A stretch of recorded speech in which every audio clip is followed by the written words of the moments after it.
Hello. Welcome to another installment of the Central American Group's podcast, in which experts discuss topics related to doing business in Costa Rica, El Salvador, and the rest of the region.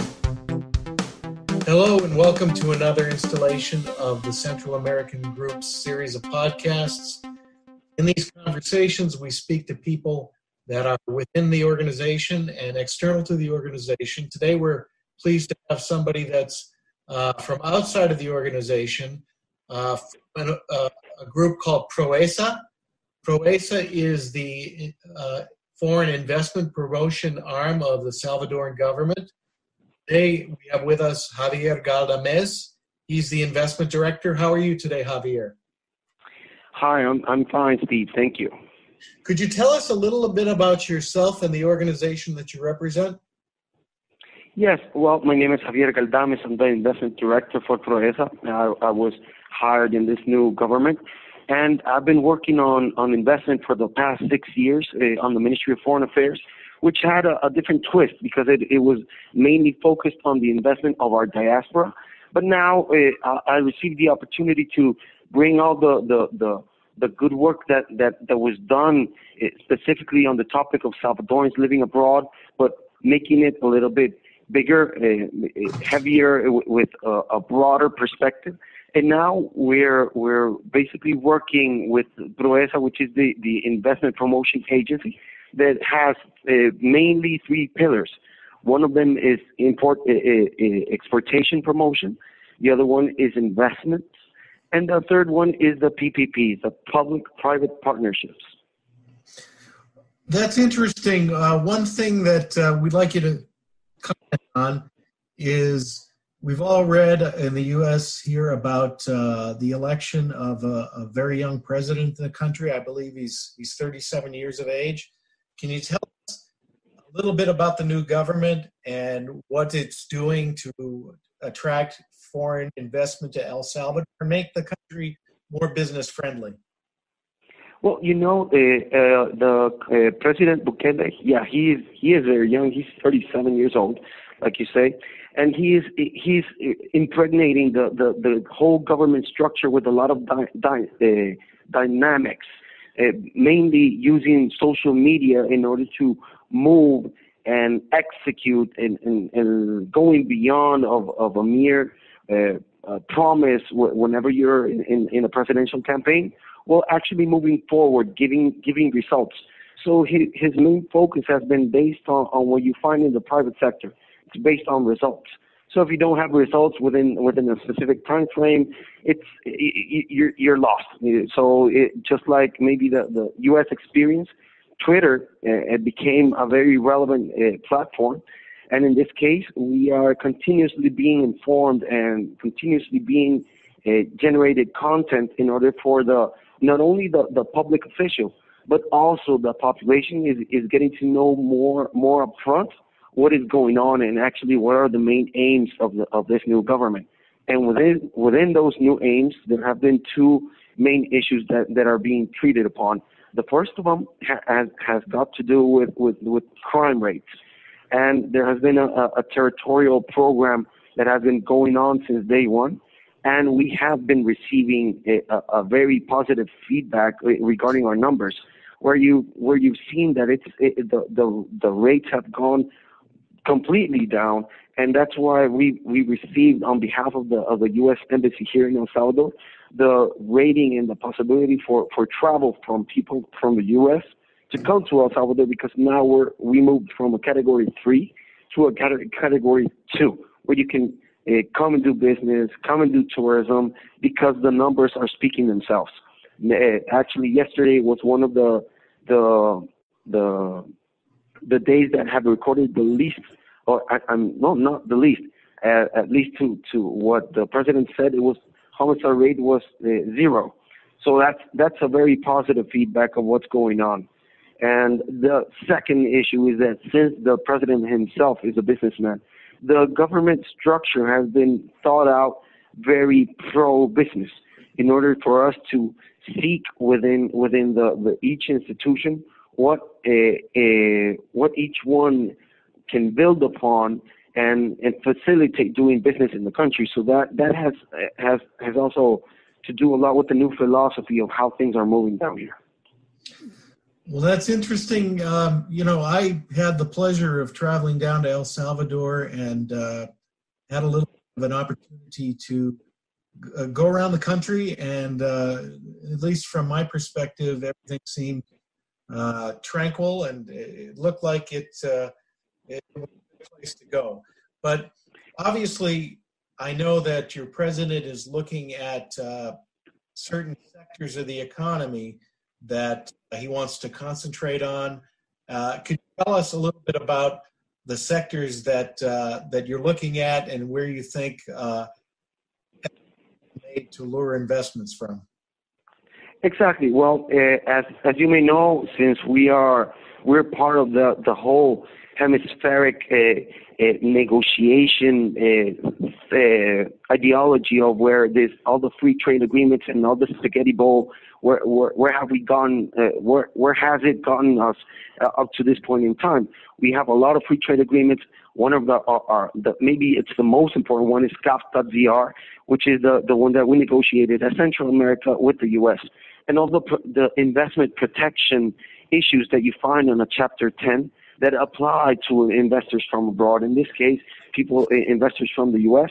That also covers Salvadorans that live abroad because they're already considered by law as foreign investors. But what are the main sectors in this spaghetti bowl, in these investor protection issues, in this international framework? Well, we're trying to become more efficient. The instruments that we already have in place, well, we'll see how to optimize their use. And we have many different sectors. In these cases, we have agro-industry, we have aeronautics, we have energy, we have light manufacturing, we have offshore business services, we have textiles and apparel, we have tourism, and as another component, like I said before, is the public-private partnerships. So you can see that there have been many different studies that, as PROESA, we have directed and paid for this consultancy services in order to identify what are the investment opportunities that we have within each of these sectors. So we find, for example, in aeronautics, we find commercial aircraft maintenance, helicopter and corporate aircraft maintenance. These are opportunities for you to invest here because there's an added value. And there's also a legislation that helps you gain incentives in each of these sectors, distribution of warehousing services for aircraft parts, component maintenance shops, aeronautics ground services, light sport aircraft harnesses system, reconditioning of previous LSA models. So this is just one example of one sector of what we're talking about. So, for example, in agro-industry, let me give you a little bit of another example. We have cocoa. The cocoa that was prepared here in El Salvador is the genetics that we have here granted us one of the top 18 places in the Chocolate Hall of Fame that was held in France. And my understanding, the same Chocolate Hall of Fame is going on right this week, if I'm not mistaken. But what am I trying to say? That we have a lot of products that have markets, that have a very actually naturally added value by its genetics, that can be used for cosmetics, that could be used for building you chocolate bars, but functional chocolate bars. Regarding our genetic studies, there could be an opportunity for you to invest in chocolate, but regarding the functional aspects, which could be, for example, would you prefer to drink the 3 doses of your medicine that's a chemical 3 times a day to maintain your blood pressure? Or would you prefer, instead of that chemical, to eat 3 slices of a specific functional chocolate to control the same health issues? We're talking about biotechnology in that case. But there are other sectors that fall within the agro-industry, and so on and so forth. You know, one thing I was wondering if you could talk a little bit about, because we see a lot of interest in this area. Can you tell us about how the textile industry in El Salvador is vertically integrated? Oh, yes. It has that has a lot to do with the strategy that was built upon many years ago. We're actually trying to do we're rethinking the strategy. But what happened to when we had a vertically integrated industry and ease to access markets. Well, in this case, what was done is that we did a study and found those main actors, those anchor businesses, so to speak, where you would aim your efforts and you would bring in that specific investment so that you can have a lot of added value sorry to repeat the same phrase, but within the value chain, you would place this investor, which would bring in different investors that complete the whole chain. So what we had is it's the only country that has been able to develop a full synthetic cluster in Central America. And this was done as a vice presidential effort many years ago, which is a best practice of the past, that we might be able to modernize and upgrade that strategy and bring in investors in that same aspect. For us, this sector is quite vital. It represents 46% of our country's total exports. And just in 2018, if I'm not mistaken, it was like 2,600 million of textiles and apparel products. So it's very relevant for us, and there's a lot of lessons learned in this sector. So investment opportunities in this sector, we're talking about manufacturing of yarn and fabrics, for example, or the manufacturing of knitted garments and accessories that could be also athletic wear, sportswear, performance wear, swimwear, garments that manufacture in the cut and assemble rule of origin, for example, for girl dresses, boxer shorts, sleepwear. This is a whole world. The textiles and apparel has its own logic, and that brings us to a discussion of strategy, because we're talking about all these sectors, so we should be talking about how to prioritize the efforts also, what to bring in as number one sector, what to bring in as number 2, 3, and 4, so on and so forth, and within each category to categorize the effort also. For example, if I'm going to promote and actually lure investors, well, in some cases, it may be the president himself who visits the country, who visits the business, and knocks on your door and says, "We're ready for you. What is it that you need? We have this legal structure. We have these incentives. What other issues do you want us to deal with in order for you to be able to be lured to come into El Salvador?" So that discussion is an ongoing discussion, because right now, like I told you at the beginning, PROESA is an independent, it's an autonomous institution that's leading the way regarding the investments. But there's also other structures that have to deal with this same topic, maybe from a different perspective, a different point of view. From a more panoramic point of view, it could be the Secretariat for Commerce and Investment, which is a newly created secretariat that emanates from our presidential house, and it is the one that's leading the big picture, so to speak. And on the other side, it depends on the type of investment. For example, if we're talking about agro-industry, we're definitely going to be talking to the Ministry of Economics and also the Ministry of Agriculture. But if we're talking to of other sectors, well, then other actors are going to step up and take their place in the discussions and actually make a more efficient and optimization of what we already have. There are many documentations and studies regarding each of these sectors, and tells us where the investment opportunity lies, but it's not enough. You need to go into more detail. You need to analyze what's being imported, what our industry is buying, what are our main strengths, and moving that way. So it maybe the term could also be not only strategy, but also the tactics for you to abide by. I'm wondering what kind of approach will you have from the perspective of digital marketing? I know that you're looking into at this time.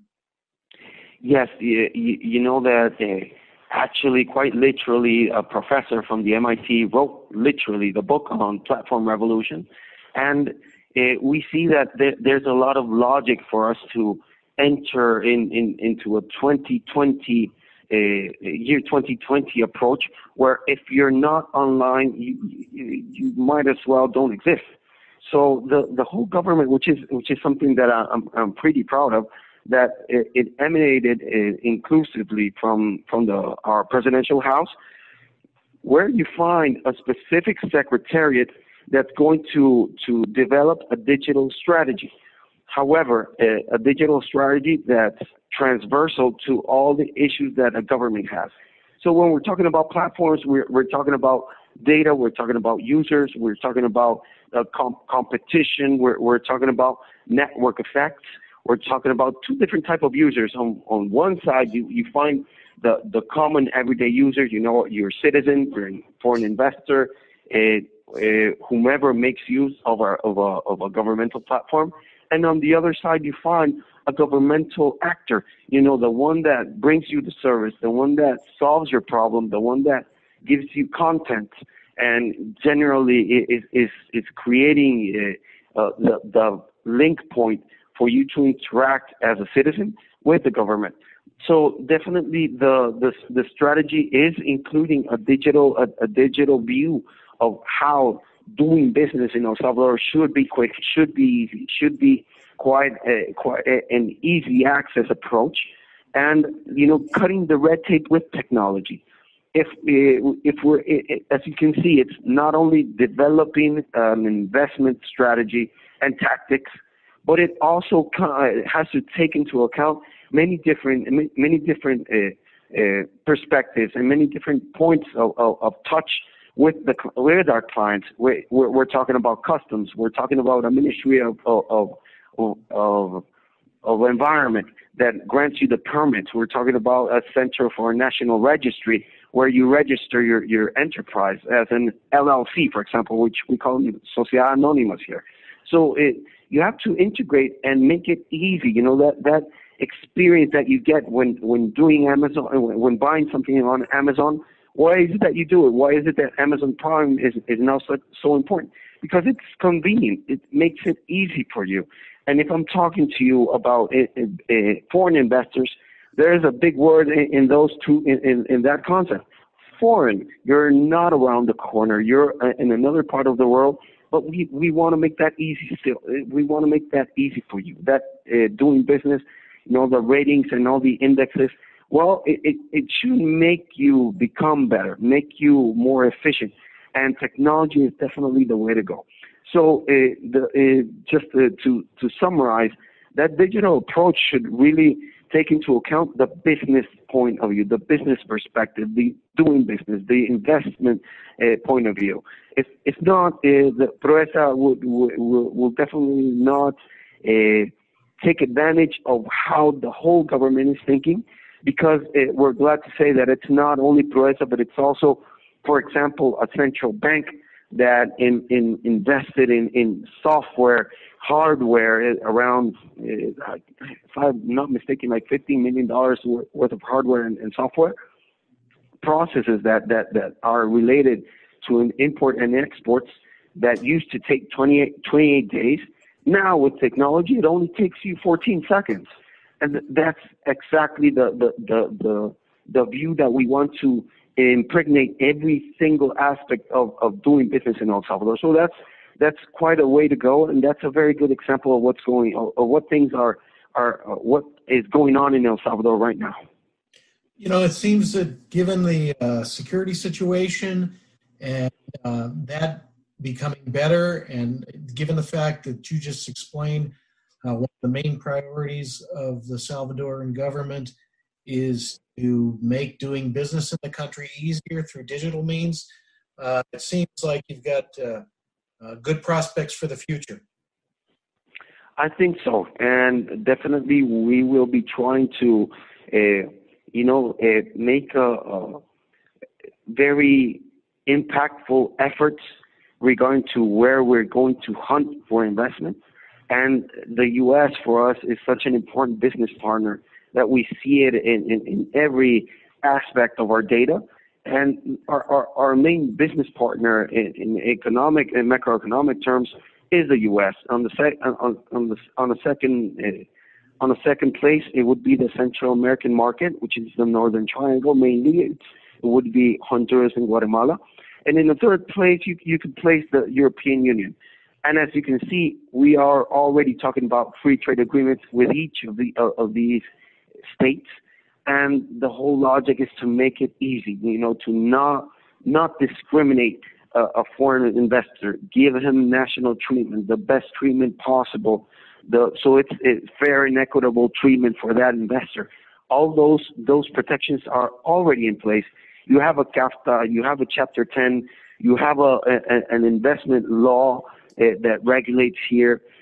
So there are many things in place, and you must also take into consideration specific laws that you already have granted in El Salvador. For example, international services law. You have also a renewable energy law, which grants incentives. You have also legislation specifically for tourism, which grants you some incentives regarding a previous classification of the Ministry of Tourism that says this tourism project is important for our nation. Therefore, you're granted incentives. So PROESA is here as your liaison, is here to prepare you with information, the due diligence that you must receive regarding all the information that must be available to you to take the decision, to see the big picture, and also to see the specifics of your decision, where you should move upon. And PROESA becomes then your strategic partner from the pre-establishment phase up to the post-establishment phase. So we also grant that aftercare of our clients. We have the technology within the institution, even though it's small, but we have that client relation management system that's in place in order for us to order our processes and order our clients and give them that continuous loops and the information that you need to have right by your side before making that decision. So this should be the space in order for us to promote PROESA and actually look for us online, and then we can start working from a distance. We can have Skype calls if the conditions allow us to for our microphones and our video to properly function. But we can do those arrangements and start from home, and then we can prepare your specific agenda so that you can get to know us and get to know the authorities that are linked to what you're thinking of doing business here in El Salvador, and that's how we move upon this topic. Well, you've made it very clear that PROESA is equipped and ready to give foreign investors help in terms of navigating what needs to be done in El Salvador to participate in the economy. A lot of times we generate questions from listeners, and we like to obviously make it possible for them to communicate directly with people like you. So if there are people that are listening to this recording, if they have questions, how can they get in contact with you directly? This is quite not all that, not a practice here, but you can just write to me to my personal institutional email, and I'll be in charge of redirecting it to the specialist of your area and your business interests in order for you to have some information, have some updates, become part of the news that we also currently circulate to the American Chamber. For example, all the businesses that are from the U.S., we're continuously working with them to inform them what's going on, what we're thinking, where we're moving. So definitely all this information should be available to you. So my email is jgaldames, that's GALDAMEZ, at PROESA, which is PROESA.gov.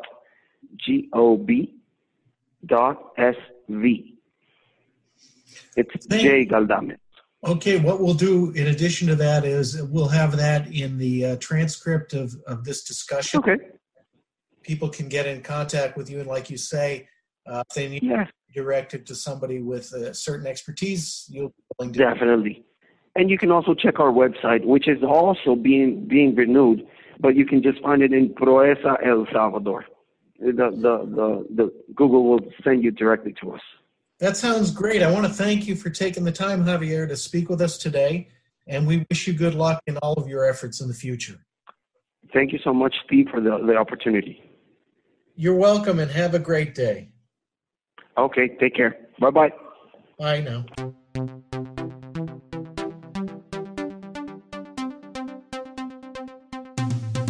Thank you for listening. Sign up to receive the Central American Group's quarterly newsletter by visiting www.thecentralamericangroup.com.